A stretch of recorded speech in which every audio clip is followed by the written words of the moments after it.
Los Angeles didn't become a fashion city because of style, it became a fashion city because of production. Long before the image, before the branding, before the idea of LA fashion as a look, there was infrastructure, factories, cutters, sewers, a system built to produce garments at scale. That's what gave Los Angeles its position in the industry. Not high fashion, not luxury, but the ability to make product quickly, consistently, and in volume. As that system grew, so did everything around it: showrooms, sales reps, retail relationships, an entire ecosystem built around movement.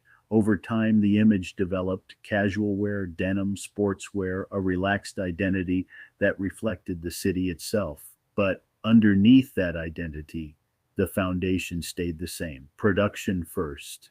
That's what made Los Angeles different from cities like Paris or New York.